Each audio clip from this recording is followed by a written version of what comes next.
On behalf of the United States and our partner countries and organizations, I welcome you to this important and timely event on human rights and democracy in Venezuela.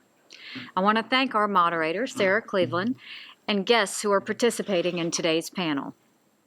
For those with roots in Venezuela, in many cases it takes tremendous bravery to speak out against what is happening there today. We are very grateful for your voices. Charles Malik, one of the earliest advocates of human rights at the United Nations, understood both the moral and the security dimensions to human rights. To him, anyone concerned about peace and security had to be concerned with human dignity. Malik said, quote, "There is a peace that only cloaks terrible inner conflicts, and there is a security that is utterly insecure." It seems to me this is a snapshot of the description of Venezuela. For years, what has passed for peace in Venezuela has masked horrendous inner suffering. Venezuela's security has been utterly insecure because it has been purchased with the human rights and self-determination of its people. Today, we are seeing the inevitable result. Starving and repressed citizens have taken to the streets, and the Maduro regime is responding with violence. The situation is so serious that the Security Council met in May to do something it doesn't usually do: put the spotlight on human rights violations, and in this case, Venezuela. I pushed for the meeting because I agree with Malik. There is no greater indicator of impending conflict and instability than a regime that fails to uphold the most basic human rights of people. Some of my colleagues in New York disagreed with me. They argued that the Security Council is a place to consider peace and security, not human rights. I completely disagree. Human rights should be considered in every UN forum, but regardless of whether one agrees that the Security Council is the right place to discuss human rights in Venezuela, no one can disagree that the Human Rights Council is a fitting place for this discussion. The Venezuelan government is in the midst of destroying human rights and democracy in Venezuela. It is conducting a campaign of violence and intimidation against unarmed demonstrators, businesses, civil society, and freely elected political opposition. Since April, when demonstrations became a daily occurrence, more than 60 people have been killed, more than 1,000 have been injured, and nearly 3,000 have been detained, including over 300 civilians who are being charged criminally in military courts. Instead of respecting the authority of the Venezuelan National Assembly, that is, respecting democracy, President Maduro has called for a constitutional assembly. It will supposedly be tasked with rewriting the Constitution to calm anti-government protests and pave the way for regional elections. But the Venezuelan regime is fooling no one.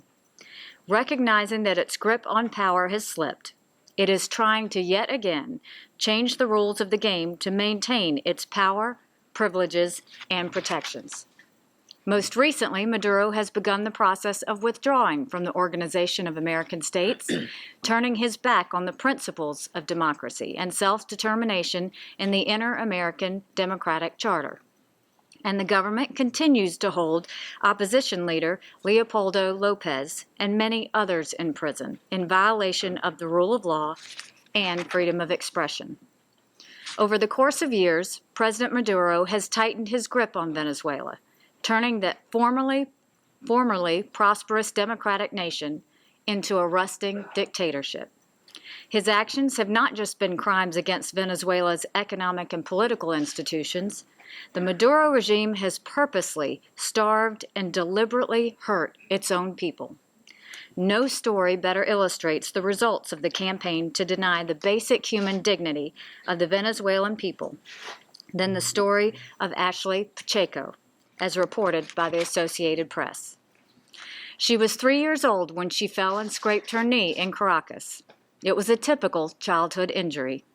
But when her leg began to swell and she developed a fever, her parents tried to take her to the hospital. As her fever rose, they tried 3 different facilities. But an estimated 98% of medical supplies and 85% of drugs are not available. Short on supplies, doctors, and beds, no hospital could take Ashley. By the time her leg had swollen from her toes to the top of her thigh, they found a hospital that could take her. Some patients had to share beds, and stray dogs wandered the halls. But Ashley was lucky to be admitted. The doctors diagnosed a staph infection. Ashley desperately needed antibiotics. But the hospital supply was gone, and the Maduro regime has refused to allow humanitarian aid. So her family was forced to search hospitals, pharmacies, and the black markets throughout Caracas for these life-saving drugs. When Ashley's swollen leg reached the diameter of a dinner plate, the doctors said she needed surgery. Only two of the hospital's 27 operating rooms were functional. 150 children were waiting for surgery. For 2 days, Ashley's mother was forced to deprive her 3-year-old of food and drink to keep her stomach empty in case an operating room opened up. Before she left the hospital, Ashley developed 2 more life-threatening infections. Each time, her parents had to desperately search for the medicine she needed, maxing out their credit cards and selling their belongings. To treat her final infection, they found medicine through tragedy. The boy in the room next door had died from the same infection. His mother donated his unused medicine to Ashley. Ashley eventually got out of the hospital. Her heart is scarred from the infection, and she will need further surgery to avoid congestive heart failure. But she is one of the lucky ones. She lived. Others are not so lucky. In the last year, 11,500 babies died before their first birthday in Venezuela. Maternal mortality is up 65%. 75% of Venezuelans have lost an average of 19 pounds from food shortages. This is an economic, political, and humanitarian crisis that demands the world's attention. But let there be no mistake. There is only one party responsible for the crisis in Venezuela. One group of officials is responsible for taking one of the richest countries in Latin America and making it a place where mothers dig through trash cans to feed their families. One government is responsible for transforming a model healthcare system into one in which children are lucky to escape death from scraped knees. Not surprisingly, the Maduro regime is desperate to hide its abuses from the world. It confiscates the passports of opposition politicians. It sows fear among Venezuelans who travel abroad not to tell their stories like Ashley's, to the world. Tragically, the Maduro regime's effort to silence its critics reaches all the way here to Geneva and into the Human Rights Council. Here at the world's preeminent human rights organization, Venezuela is a member in good standing, and it uses that membership to block any meaningful discussion of its human rights violations. The Human Rights Council has no excuse. It cannot consider itself the world's leading human rights organization and continue to ignore the violations and abuses that are occurring in Venezuela. Those who cannot defend themselves turn to this council for hope and for justice. If they continue to be met with indifference and inaction, it will harm not just the reputation of the council, but the very idea that nations can cooperate to protect human dignity.